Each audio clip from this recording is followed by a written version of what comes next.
Welcome back to our exploration of the hidden truths buried within the depths of the Bible. Today we delve into a topic that might just surprise you. Is salt more than just a seasoning? Could it be a spiritual weapon? Join us as we uncover the mysteries behind this humble mineral, from its role as a symbol of destruction in Judges to its significance as a covenant marker in Leviticus. The story of salt in the Bible is rich with meaning. But wait, there's more. How does salt tie into our daily lives? Can our words be seasoned with grace like salt, bringing flavor and light to a world in need of both?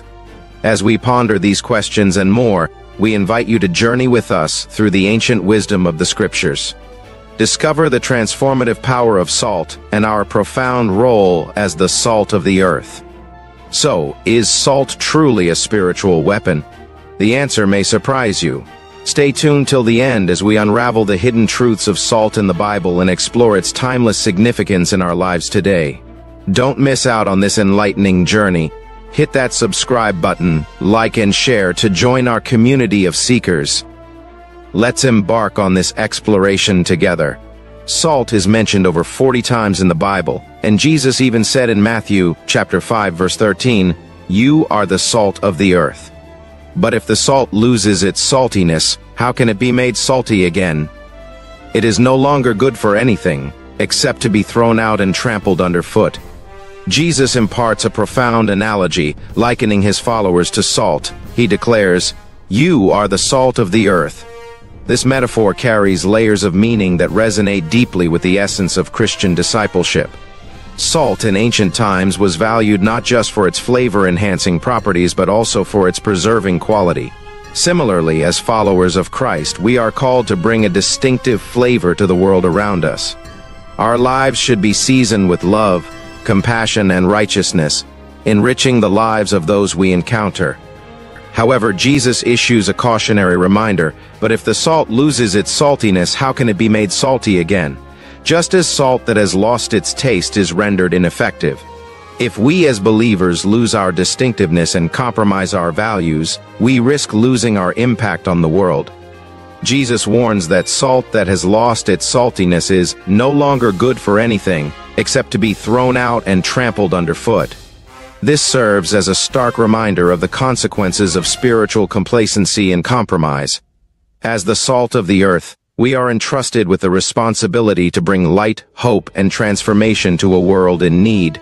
Let us heed the words of Jesus in Matthew chapter 5 verse 13, and strive to remain true to our calling as the salt of the earth, preserving the values of the kingdom, and spreading the love of Christ to all corners of the world.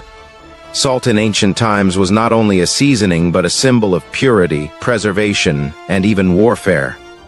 In 2 Kings chapter 2 verses 19 to 22 of the Bible, it talks about the healing of the water in Jericho. The people of the city said to Elisha, "Look, our Lord, this town is well situated as you can see, but the water is bad and the land is unproductive. Bring me a new bowl," he said, "and put salt in it." So they brought it to him. Then he went out to the spring and threw the salt into it, saying, "This is what the Lord says, I have healed this water. Never again will it cause death or make the land unproductive." And the water has remained pure to this day, according to the word Elisha had spoken. We witness a remarkable display of the cleansing power of salt through the actions of the prophet Elisha.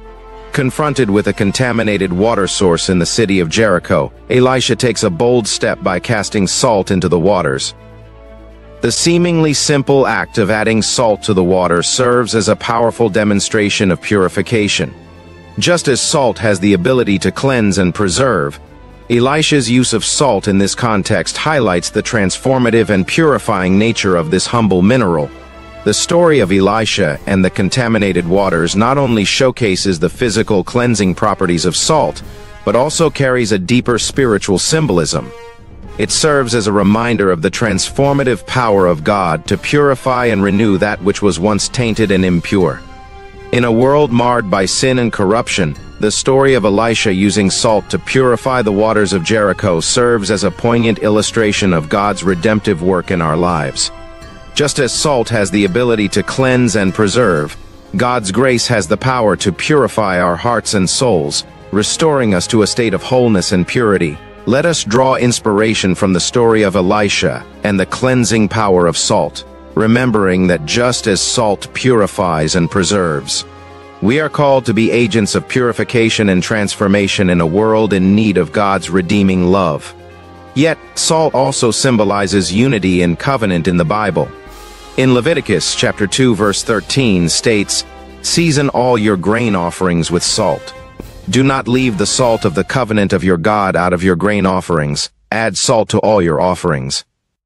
This verse, God instructs that all offerings be seasoned with salt, symbolizing the enduring covenant between himself and his people. The act of seasoning offerings with salt in Leviticus chapter 2 verse 13 serves as a powerful reminder of the unbreakable bond and unity that exists between God and his chosen ones. Just as salt enhances and preserves the flavor of food, it also serves to enhance the covenantal relationship between God and his people, ensuring its lasting and incorruptible nature. This divine command to season offerings with salt not only underscores the importance of preserving the covenant, but also highlights the role of salt as a symbol of unity and community. In coming together to offer sacrifices seasoned with salt, the ancient Israelites affirmed their collective commitment to God and to one another, bound by a shared faith and devotion. The use of salt, in the context of offerings in Leviticus chapter 2 verse 13, thus becomes a tangible expression of the unity and solidarity that characterize the community of believers. It signifies a shared covenantal relationship with God, rooted in mutual trust, loyalty, and a commitment to walk together in faith and obedience. As we reflect on the significance of salt as a symbol of unity and covenant in Leviticus chapter 2 verse 13, we are reminded of the importance of fostering community and unity among believers today. Just as salt seasons offerings to signify the eternal covenant, may we strive to cultivate harmony, fellowship, and a shared sense of purpose in our journey of faith, embodying the spirit of unity that lies at the heart of God's covenant with his people. Just as salt enhances the flavor of food, we are called to bring flavor and light to the world through our actions and words, as stated in Colossians chapter 4 verse 6. Let your conversation be always full of grace, seasoned with salt, so that you may know how to answer everyone. This verse, we are encouraged to let our conversations be seasoned with salt, always full of grace, so that we may effectively engage with others and offer words of wisdom and kindness. Just as salt enhances the flavor of food, our interactions with others are meant to bring richness and depth to their lives. The directive in Colossians chapter 4 verse 6 to let our speech be seasoned with salt underscores the importance of infusing our words with grace, wisdom, and compassion, thereby illuminating the world with the light of Christ. By seasoning our conversations with the preserving and enhancing qualities of salt, we have the opportunity to bring flavor and meaning to the lives of those around us. Much like salt brings out the best in food, our words, seasoned with grace, have the potential to uplift, encourage, and inspire transformation in others. The exhortation in Colossians chapter 4 verse 6, to let our speech be seasoned with salt, serves as a reminder of the transformative impact that our words can have on those we encounter. Through intentional and gracious communication, we have the ability to bring about renewal, healing, and enlightenment in a world that is often in need of hope and restoration. As we contemplate the call to season our conversations with salt in Colossians 4:6, let us be mindful of the profound influence that our words can have in effecting positive change and fostering renewal. May we strive to bring flavor and light to the world through our actions and speech, embodying the transformative power of grace and compassion in all that we do. Ephesians chapter 6 verse 12 reminds us that, "For we do not wrestle against flesh and blood, but against the rulers, against the authorities, against the cosmic powers over this present darkness, against the spiritual forces of evil in the heavenly places." This verse reminds us that our battle is not merely against flesh and blood, but against spiritual forces of evil that seek to undermine our faith and lead us astray. Just as salt has been traditionally used for preservation and protection, it can also be seen as a potent symbol of defense and spiritual warfare in the Christian journey. The purity and cleansing properties of salt align with its potential to ward off spiritual impurities and darkness that threaten to engulf us. In the same way that salt is spread on fields to protect crops from decay and pests, we are called to use the spiritual weapon of salt to safeguard our hearts and minds from the insidious attacks of the enemy. By embracing our identity as the salt of the earth, we can fortify ourselves against the forces that seek to erode our faith and integrity. The act of spreading salt on fields serves as a tangible representation of our role as spiritual warriors, actively engaging in the battle against the unseen forces of evil. Just as salt acts as a barrier against decay and corruption, our faith and reliance on God's truth can shield us from the snares of the enemy. Let us heed the wisdom of Ephesians, chapter 6, verse 12, and harness the transformative power of salt as a spiritual weapon in our ongoing struggle against the forces of darkness. May we stand firm in our faith, salted with the grace of God, and equipped to combat the spiritual battles that confront us on our journey of discipleship. In Judges chapter 9 verse 45 states, Abimelech fought against the city all that day. He captured the city and killed the people in it, then he destroyed the city and scattered salt over it.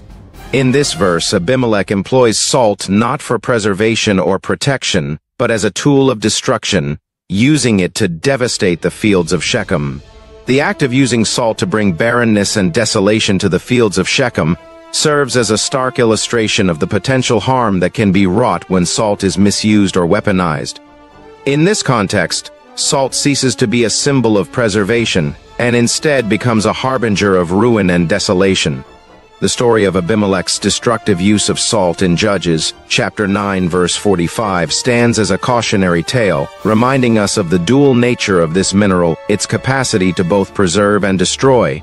It serves as a sobering reminder of the consequences that can arise when the inherent power of salt is wielded with ill intent or malice. Just as salt has the ability to bring barrenness to fields and render them unfruitful, the tale of Abimelech's actions with salt underscores the importance of using this powerful symbol responsibly and with reverence. It prompts us to reflect on the impact of our actions and the ways in which we choose to wield the gifts and tools entrusted to us. Let us heed the lesson of Judges, chapter 9, verse 45, as we contemplate the multifaceted nature of salt and its symbolic significance. May we approach the use of this powerful mineral with care and mindfulness, recognizing its potential to bring both life and destruction, and striving to harness its power for good in our journey of faith and stewardship. In the tapestry of biblical wisdom woven around the symbolism of salt, we have discovered its multifaceted nature as a weapon of defense, a symbol of unity, and a catalyst for transformation. As we draw the curtains on this exploration, let us carry with us the profound truth of salt's significance in the spiritual realm. Just as salt enhances flavors and preserves goodness, so too are we called to enrich the world around us with the essence of Christ's love and grace. Our mandate as the salt of the earth encompasses a sacred duty to preserve the truth, to purify with compassion, and to illuminate the darkness with the radiant light of our faith. As the sun sets on our contemplation of salt's symbolic richness, let us heed the words of Matthew, chapter 5, verse 13, "You are the salt of the earth." But if the salt loses its saltiness, how can it be made salty again? It is no longer good for anything, except to be thrown out and trampled underfoot. In this closing scene of tranquility and reflection, let us commit ourselves to being steadfast in our role as salt-bearers, unwavering in our mission to bring flavor, light, and preservation to a world hungering for truth and goodness. May the transformative power of salt inspire us to shine brightly in the darkness, to season our conversations with grace, and to embody the eternal covenant of love that binds us to our Creator. As the sun dips below the horizon, casting a golden glow upon the earth, let us carry forth the essence of salt in our hearts. As a reminder of our divine calling to be agents of renewal and hope in a world yearning for the transformative touch of God's grace. Thank you for joining us today, and we hope this video has been insightful and encouraging. Don't forget to like, subscribe, and share it with others who have similar interests. Also, leave a comment below sharing your thoughts and any other biblical topics you'd like us to explore in future videos. Until next time, may the hope of resurrection and the assurance of God's power over death bring you comfort and strength. God bless you.